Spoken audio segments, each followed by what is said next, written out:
बायबलमधील काही भविष्यवाण्या इतक्या गूढ आहेत की त्यावर शतकानुशतके चर्चा सुरू आहे. त्यापैकीच एक म्हणजे डॅनियलच्या पुस्तकातील 2300 दिवसांची भविष्यवाणी. काहींचा असा विश्वास आहे की या जगाच्या अंताची अचूक वेळरेखा दडलेली आहे. आज आपण याच्या एका गुंतागुंतीच्या आणि खरं तर काहीशा वादग्रस्त स्पष्टीकरणाचा आढावा घेणार आहोत. चला हे कोडं सोडवायला सुरुवात करूया. खरं तर सर्व काही या एकाच रहस्यमय वचनावर येऊन थांबतं. 2300 दिवस लागतील, मग पवित्र स्थानाची शुद्धी होईल. या काही शब्दांमुळे अनेक सिद्धांत आणि वादविवाद निर्माण झाले आहेत. आज आपण एका विशिष्ट आणि तपशीलवार गणनेचा आढावा घेणार आहोत, जी या शब्दांचा अर्थ लावण्याचा प्रयत्न करते. पण थांबा, पुढे जाण्याआधी एक गोष्ट अगदी स्पष्ट करायला हवी. ज्या स्रोतावर आपण चर्चा करत आहोत तो स्वतःच हे मान्य करतो की हा सिद्धांत एकमेकांशी जोडलेल्या काही गृहीतकांवर आधारित आहे. याचा अर्थ काय? याचा अर्थ असा की जर यातील एकही गृहीतक चुकीचं ठरलं तर ही संपूर्ण रचना पत्त्यांच्या बंगल्याप्रमाणे कोसळून पडू शकते.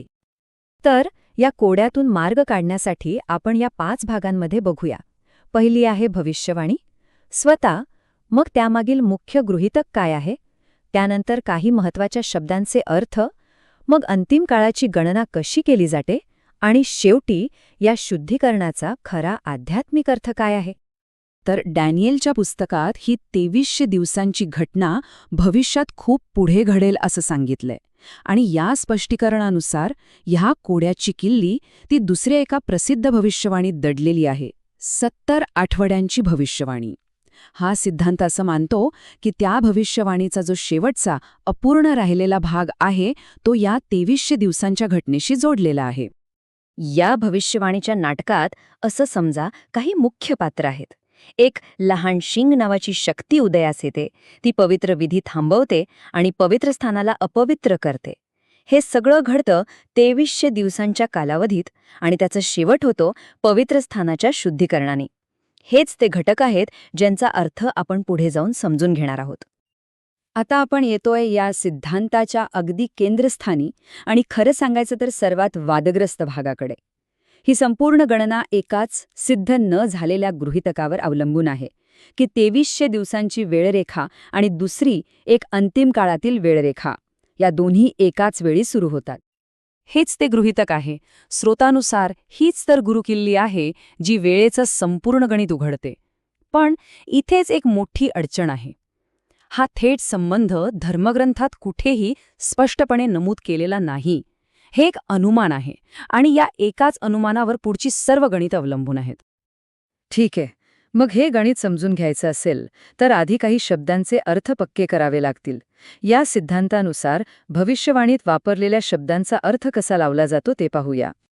हे बघा, ही सारणी आपल्याला गणिताचा पाया दाखवते. 2300 दिवस म्हणजे सरळ सरळ 2300 प्रत्यक्ष दिवस. पण खरी गंमत आहे शेवटच्या आठवड्यात, तो म्हणजे 7 वर्ष. आणि इथे एक इंटरेस्टिंग गोष्ट लक्षात घ्या.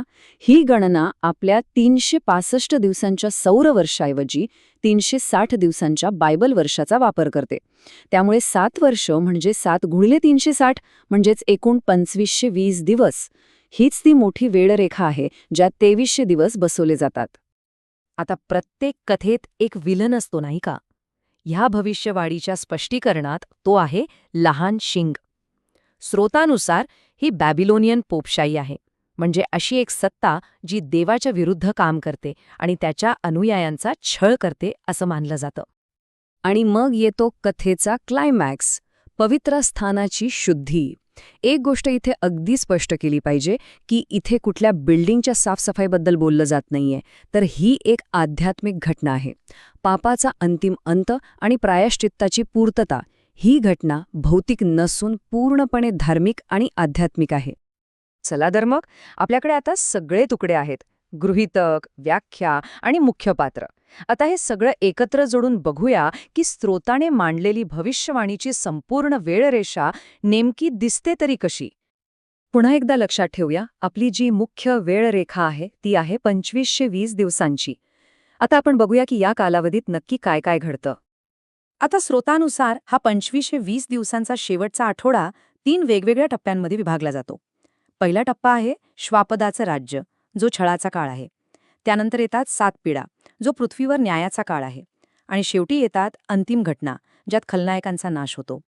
हा बार चार्ट आपल्याला या कालावधीचं प्रमाण चटकन दाखवतो.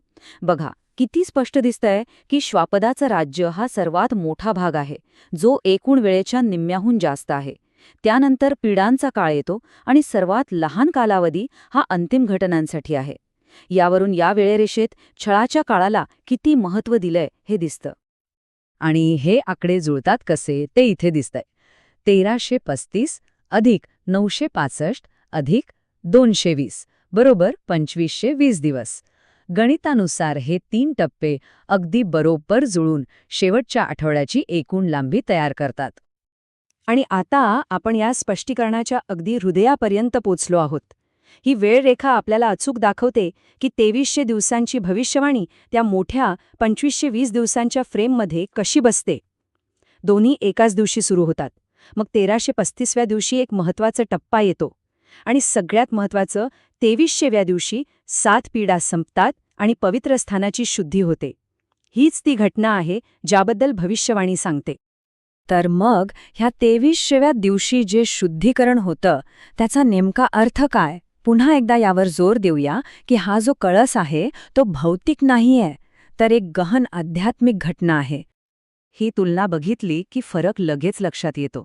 एका बाजूला आहे भौतिक मंदिर, जे फक्त एक मॉडेल किंवा एक सावली होतं असं म्हटलंय, आणि दुसऱ्या बाजूला आहे खरं पवित्र स्थान, जे स्वर्गीय मंदिर आणि देवाच्या लोकांना सूचित करतं. या दृष्टिकोनानुसार खरी शुद्धी ही कुठली धार्मिक विधी नसून पापाचा संपूर्ण आणि अंतिम नाश आहे. आणि या शुद्धीकरणाचे परिणाम ते फक्त पृथ्वीपुरते मर्यादित नाहीत, तर ते वैश्विक आहेत, असा हा दृष्टिकोन मानतो.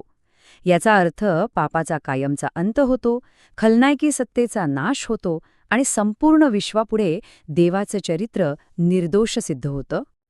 आणि हेच आपल्याला पुन्हा सुरुवातीच्या त्या चेतावणीकडे परत घेऊन येतं. खुद स्त्रोतांनीत हे स्पष्ट केलंय की जर शेवटचा आठवडा आणि 2300 दिवस एकत्र सुरू झाले नाहीत, जे एक सिद्ध न झालेलं गृहीतक आहे, तर मग हा संपूर्ण दृष्टिकोनच चुकीचा आहे. सगळं काही ह्याच एका मुद्द्यावर अवलंबून आहे. तर सारांश काय? हे स्पष्टीकरण 2300 दिवसांच्या भविष्यवाणीकडे कसं बघतं, तर एक अचूक वेळेरेखा म्हणून, जी शेवटच्या 7 वर्षांच्या आत बसवलेली आहे आणि जी 7 पिढ्यांचा शेवट आणि विश्वाचं पापापासून होणारं आध्यात्मिक शुद्धीकरण दर्शवते. आणि शेवटी आपण श्रोत्याच्याच एका विचार करायला लावणाऱ्या प्रश्नावर थांबूया की ही जी बंदिस्त भविष्यवाणी आहे ती खरंच शेवटच्या पिढीसाठी उघडली जात आहे का? हे गुंतागुंतीचं स्पष्टीकरण आहे, जे श्रद्धेवर आणि काही अनुमानांवर आधारित आहे. याचा अर्थ काय काढायचा हे प्रत्येकाने स्वतःसाठी ठरवायचं आहे, पण विचार करायला लावणारा मुद्दा तर नक्कीच आहे.